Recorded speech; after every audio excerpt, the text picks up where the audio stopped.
사무엘상 20장. 그때 다윗이 라마의 나요곳에서 도망하여 요나단을 찾아가 그에게 물었다. 내가 무엇을 했느냐?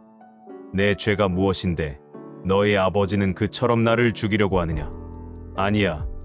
너는 죽지 않을 거야. 아버지가 그런 음모를 꾸미고 있는 것은 결코 아니란 말이야. 아버지는 언제나 자기가 하는 일을 사소한 것까지 모두 나에게 말해주는데 이런 일이라고 해서 나에게 숨길 리가 없어. 결코 그렇지 않을 거야. 물론 내가 그것을 알 리가 없지. 너의 아버지는 우리의 우정에 대해서 너무나 잘 알고 있거든. 그래서 그는 내 마음을 상하게 할까봐 이 사실을 너에게 알리지 않은 것뿐이야.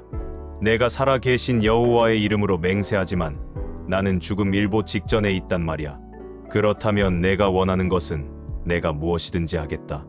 내일은 초하룻날 축제가 있다. 내가 너의 아버지와 함께 식사를 하기로 되어 있으나 나는 들로 가서 3일 저녁까지 그곳에 숨어 있겠다.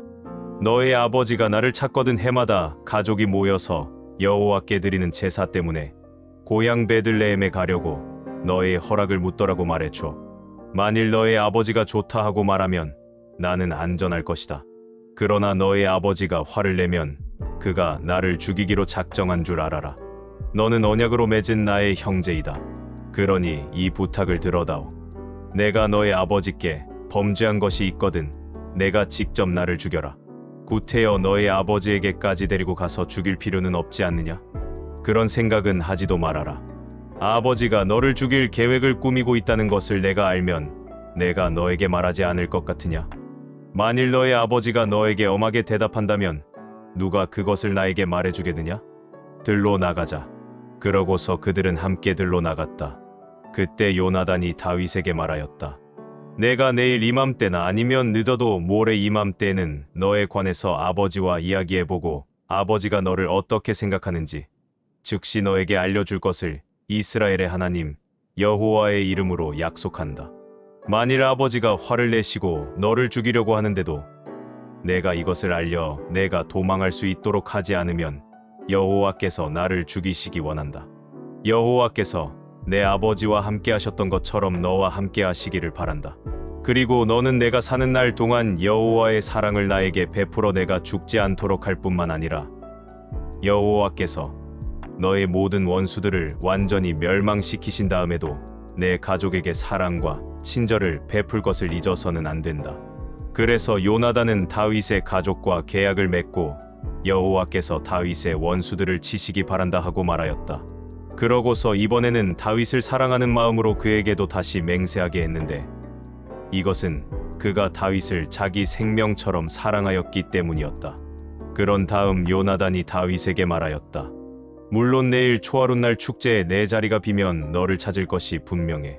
모레가 되면 모든 사람이 너에 대해서 물을 거야. 그러므로 너는 전에 내가 숨었던 돌무더기 뒤에 가서 숨어 있거라. 그러면 내가 나가서 마치 관역을 보고 쏘듯이 그 돌무더기 앞에 화살셋을 쏘겠다. 그런 다음 내가 아이 하나를 보내 그 화살들을 주워 오도록 하겠다. 만일 내가 화살이 이쪽에 있다. 가져오너라. 하거든 너는 돌아오너라. 여호와께서 살아계시는 한 내가 안전하고 무사할 것이다. 그러나 내가 그에게 화살이 내 앞쪽에 있다 하면 너는 즉시 떠나라. 이것은 여호와께서 너를 보내는 표이다. 그리고 너와 내가 한 말에 대해서는 여호와께서 우리 사이에 영원히 증인이 되심을 기억하여라. 그래서 다윗은 들에 가서 숨었다.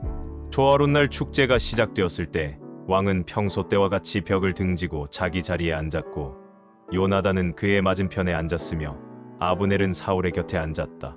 그러나 다윗의 자리는 비어 있었다. 그날 사울은 아무 말도 하지 않았다. 이것은 다윗에게 무슨 일이 일어나 그가 의식상 부정하게 된 것으로 생각했기 때문이었다. 그러나 그 다음 날에도 여전히 다윗의 자리가 비자 사울은 요나단에게 어째서 다윗이 어제와 오늘 식사하러 오지 않느냐? 하고 물었다. 그때 요나단이 대답하였다. 다윗이 나에게 베들레헴으로 가게 해달라고 간청했습니다.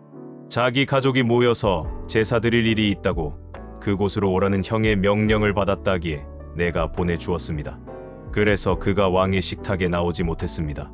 그러자 사울은 노발대발하며 소리쳤다. 이 미친놈아, 내가 내 자신의 수치와 내 어미의 수치도 모르고 천한 이새의 아들 쪽을 택한 것을 내가 모를 줄 아느냐? 그 녀석이 살아있는 한 너는 절대로 왕이 될 수 없을 것이다. 당장 가서 그를 끌어오너라. 그는 반드시 죽어야 한다. 그러자 요나단은 아버지에게 어째서 그가 죽어야 합니까? 그가 잘못한 것이 무엇입니까? 하고 따졌다. 그때 사울이 요나단을 죽이려고 그에게 단창을 던지자 그제서야 요나단은 자기 아버지가 다윗을 정말 죽이기로 결심한 것을 알게 되었다.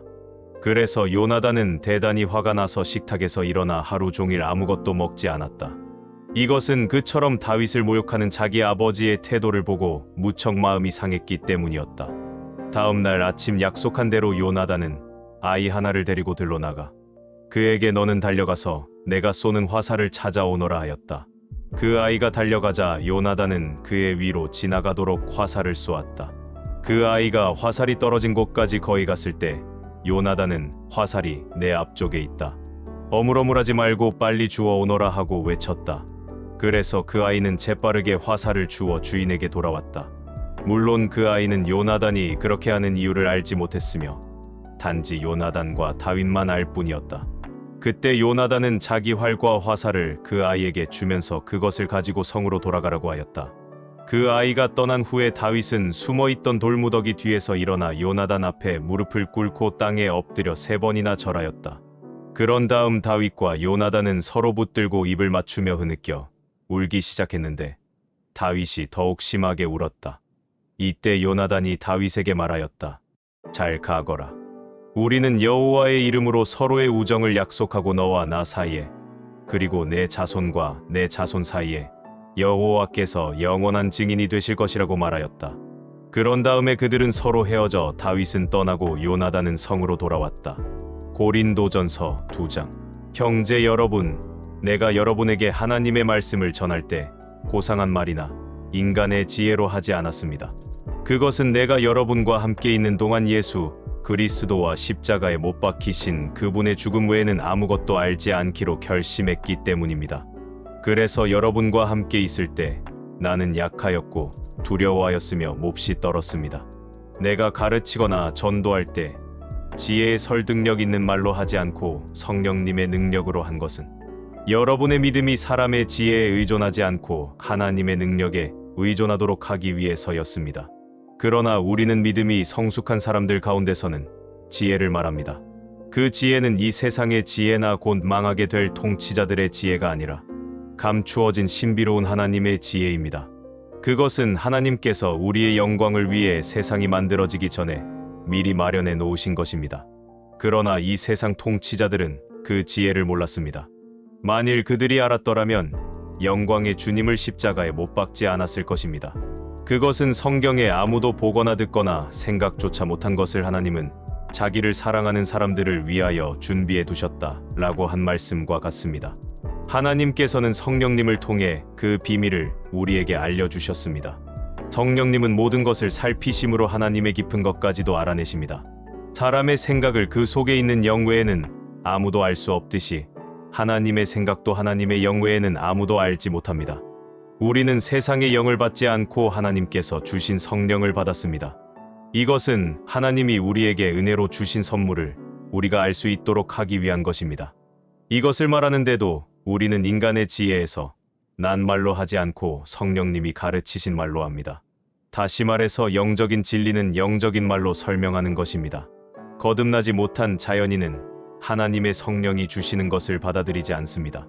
그런 것은 영적으로만 이해할 수 있는 것이기 때문에 그들에게는 어리석게 보일 뿐만 아니라 그들은 그것을 깨달을 수도 없습니다. 영적인 사람은 모든 것을 제대로 평가하지만 세상 사람은 그를 제대로 평가하지 못합니다. 성경에도 누가 주의 마음을 알아서 주를 가르칠 수 있겠는가? 라고 하지 않았습니까? 그러나 우리는 그리스도의 마음을 가졌습니다. 예레미야해가 5장. 여호와여, 우리가 당한 일을 기억하시고 우리의 치욕을 보소서. 우리가 유산으로 물려받은 재산이 낯선 사람의 손에 넘어가고 우리 집들도 외국인에게 돌아갔습니다. 우리는 아버지 없는 고아가 되었으며 우리 어머니는 다 과부 신세가 되었습니다. 우리는 물을 마시는데도 돈을 주어야 하고 땔감도 비싼 값에 사야 합니다. 우리를 쫓는 자가 바싹 다가왔으므로 우리가 피곤하나 쉴 수가 없습니다. 우리는 먹을 것을 충분히 얻기 위해 이집트와 아시리아에게 굴복하였습니다. 우리 조상들은 범죄하였으나 심판이 내리기 전에 죽었으므로 우리가 대신 그 죄의 대가를 받고 있습니다. 종에 불과한 자들이 우리를 다스리나 그 손에서 우리를 건져낼 자가 없습니다. 광야에는 칼이 있으므로 우리가 목숨을 걸어야 양식을 얻을 수 있습니다. 기근의 열기가 대단하여 우리 피부가 화덕처럼 달아올랐습니다. 예루살렘의 부녀자들과 유다 여러 성의 처녀들이 강간을 당했습니다. 우리 지도자들은 나무에 매달려 죽음을 당하고 우리 장로들은 존경을 받지 못하며 청년들이 힘겹게 맷돌을 돌리고 소년들이 무거운 나무찜을 지고 비틀거리고 있습니다. 노인들은 다시 성문에 앉지 못하며 젊은이들은 노래할 수 없게 되었습니다. 이제는 우리 마음의 기쁨이 사라지고 춤이 변하여 슬픔이 되었으며 우리 머리에서 면류관이 떨어졌으니 슬픈 일이 아닐 수 없습니다. 이것은 우리가 범죄했기 때문입니다. 이것 때문에 우리 마음이 나약해지고 우리 눈이 침침해졌습니다. 시온산이 황폐하였으므로 여호가 거기서 어슬렁거리고 있습니다. 여호와여, 주는 영원히 다스리시며 주의 보좌는 대대로 있습니다. 주는 어째서 우리를 잊으시며 이처럼 오랫동안 우리를 버리십니까? 여호와여, 우리를 돌이키셔서 우리가 다시 주께 돌아가게 하시며 우리를 새롭게 하셔서 다시 옛날처럼 되게 하소서. 주께서 우리를 버리셨습니까? 주께서 우리에게 분노하심이 너무 심하십니다. 시편 36장. 죄가 악인들의 마음 깊숙이 숨어 있어 한결같이 악한 짓을 충동함으로 그들의 눈앞에는 하나님을 두려워함이 없다. 그들은 자만하여 자기들의 죄가 드러나지 않을 것이며 그 죄의 대가도 받지 않을 것이라고 스스로 생각한다. 그들이 말하는 것이 다 악하고 거짓되니 그들은 지혜롭고 선한 일을 이미 저버렸다. 그들은 잠자리에 누워서 악한 일을 곰곰이 생각하며 죄악의 길에 자신을 맡겨 악을 거절하지 않는구나. 여호와여, 주의 한결같은 사랑이 하늘에 미치고 주의 성실하심이 공중에 사무쳤으며 주의 의는 든든한 산과 같고 주의 판단은 깊은 바다와 같습니다. 여호와여, 주는 사람과 짐승을 다같이 보호하십니다. 하나님이시여, 주의 사랑은 정말 소중합니다. 모든 인류가 주의 날개, 그늘 아래 보호를 받고 있습니다. 모든 사람이 주께서 공급하시는 풍성한 음식으로 배불리 먹고 주의 기쁨의 강물을 마시고 있습니다. 주는 생명의 원천이시므로 우리가 주의 빛 가운데서 빛을 봅니다. 주를 아는 자들에게 주의 한결같은 사랑을 계속 베푸시고 마음이 정직한 자들에게 주의 구원을 베푸소서. 교만한 자들이 나를 짓밟지 못하게 하시고 악인이 나를 쫓아내지 못하게 하소서. 악인들이 넘어진 것을 보소서. 그들이 엎드러져 다시 일어날 수 없습니다.